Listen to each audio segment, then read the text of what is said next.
ডাল রান্নার পর আপনার ডাল কি কালো হয়ে যায়? তাহলে আজকের রেসিপিটা আপনার জন্য। নমস্কার বন্ধুরা, তিয়াসার রেসিপিতে সকলকে স্বাগত জানাই।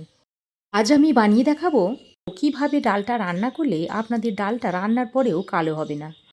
আর কয়েকটা টিপস ও ট্রিক্স মেনে চললে আপনার ডালের কালারটাও যেমন বজায় থাকবে, তেমনি এর স্বাদও বজায় থাকবে। আসুন আর দেরি না করে রেসিপিটা বানিয়ে দেখাই। এখানে আমি 100 গ্রাম মুসুর ডাল নিয়েছি। এবার এই ডালটা একটা বোলের মধ্যে নিয়ে নিচ্ছি। মুসুর ডালটা সরু মোটা যে কোনো দানার হতে পারে, তবে আপনারা যে কোনো একটা দিয়ে করে নিতে পারেন, এতে কোনো অসুবিধা নেই। এবার এই মুসুর ডালটাকে জল দিয়ে ভালো করে 3-4 বার ধুয়ে নিতে হবে।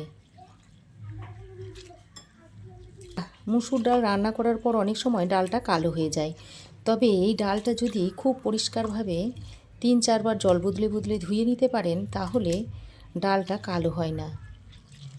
এইভাবে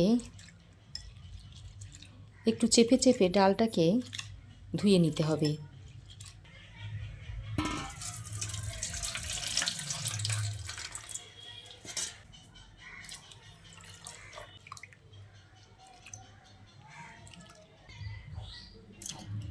দেখুন, বারবার ডালটা ধুতে ধুতে দেখবেন এরকম একটা স্বচ্ছ পরিষ্কার জল বেরিয়ে আসবে।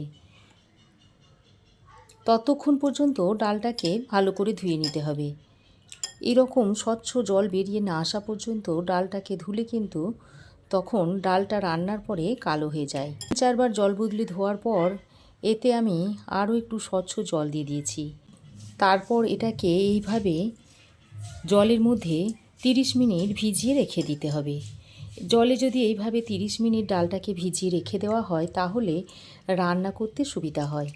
আর তাছাড়া ডালের মধ্যে দেখা যায় অনেক সময় যে কালো কালো খোসাগুলো থাকে, সেগুলো এইভাবে 30 মিনিট যদি ভিজিয়ে রাখা হয়, তার ফলে খোসাগুলো বেরিয়ে যায় আর ডালটা রান্নার পর আর কালো হয় না।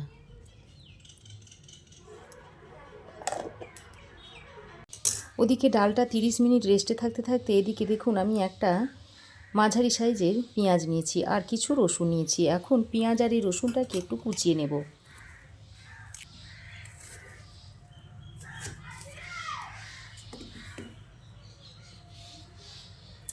পেঁয়াজটাকে এইভাবে একটু লম্বা লম্বা করে কুচিয়ে নিচ্ছি।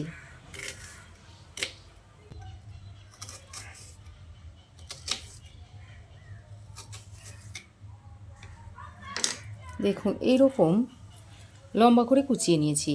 এবার আমি রসুনগুলোকে কুচিয়ে নিচ্ছি।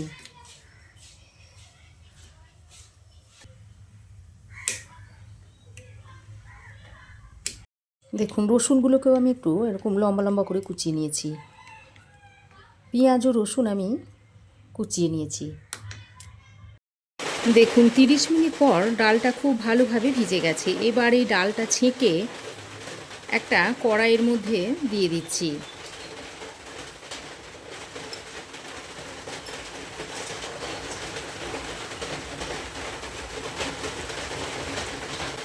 এবার আমি যে পেঁয়াজটা কুচিয়ে রেখে দিয়েছিলাম, তার মধ্যে থেকে অর্ধেক পেঁয়াজটা আমি এই ডালের মধ্যে দিয়ে দিচ্ছি।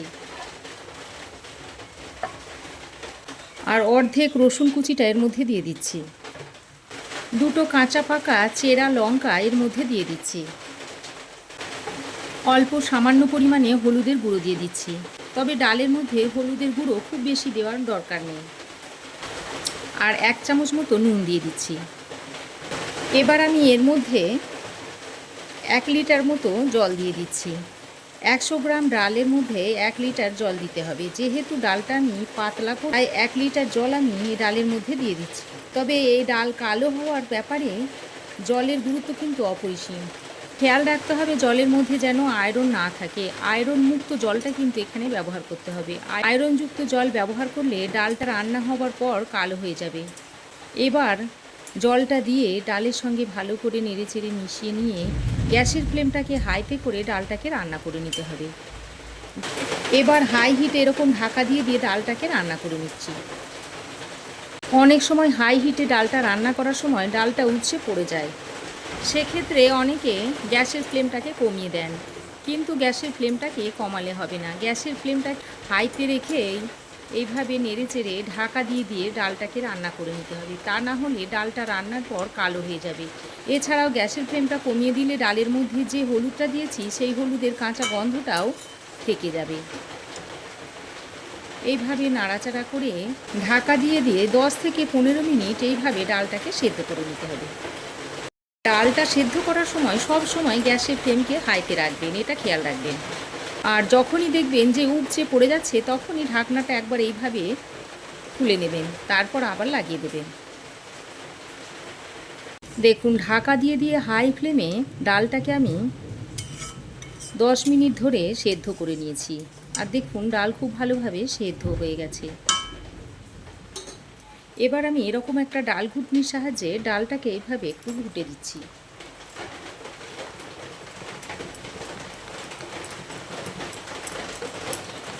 দেখুন ডাল ঘুটনি দিয়ে ডালটাকে ঘুটে দিয়েছি। এবার আমি গ্যাসের ফ্লেমটাকে লো টু মিডিয়ামে করে দিচ্ছি। এবার আমি গ্যাসের অন্য বার্নারে একটা ফ্রাই প্যান বসিয়ে দিয়েছি, তারপর এর মধ্যে দিয়ে দিচ্ছি তেল। এখানে আমি সর্ষের তেল দিয়ে করছি। তেলটা গরম হলে বাকি যে অর্ধেক পেঁয়াজটা ছিল সেই পেঁয়াজটা এর মধ্যে দিয়ে দিচ্ছি। দিয়ে দিচ্ছি অল্প হাফ চামচ মতো গোটা জিরে। বাকি যে রসুনের কুচোটা ছিল সেটা দিয়ে দিচ্ছি, আর দিয়ে দিচ্ছি একটা শুকনো লঙ্কা। এবার ফোড়নটাকে নেড়ে চেড়ে হালকা করে ভেজে নিতে হবে। আমি এখানে রসুন, পেঁয়াজ, শুকনো লঙ্কা আর গোটা জিরের ফোড়ন দিচ্ছি। তবে ফোড়নটা এক একজন এক এক রকম করে দেন। কেউ 5 ফোড়ন দিয়ে ফোড়ন দিতে পারেন, কেউ গরম মশলার ফোড়ন দেন। তবে ফোড়ন দেওয়াটা নিজস্ব ব্যাপার, যে যেমন করে পারেন ঠিক তেমন করে ফোড়নটা দিয়ে নেবেন। তবে তেলের পরিমাণটা ডালের পরিমাণ অনুযায়ী ফোড়নের মধ্যে দিয়ে দেবেন। এবার সব কিছুকে একসঙ্গে ভালো করে নেড়েচেড়ে কিছুক্ষণ ভেজে নিচ্ছি। ডাল রান্নার সবশেষে এইভাবে ফোড়ন দিয়ে ডালটা রান্না করলে ডালের টেস্টটা যেমন সুন্দর হয় তেমনি কালারটাও খুব সুন্দর হয়। দেখুন ডালের ফোড়নটা রেডি হয়ে গেছে। এবার নামিয়ে এদিকে কড়াই যে ডালটা হচ্ছে সেই ডালের মধ্যে ফোড়নটাকে দিয়ে দিচ্ছি। এবার ফোড়নটা দিয়ে ডালের সঙ্গে ভালো করে নেড়ে চেড়ে মিশিয়ে নিলেই ডালটা সার্ভ করার জন্য রেডি হয়ে যাবে। দেখুন এইভাবে যদি ডাল রান্না করেন তাহলে ডালের কালারও যেমন সুন্দর থাকে তেমনি ডালের টেস্টটাও কিন্তু বজায় থাকে।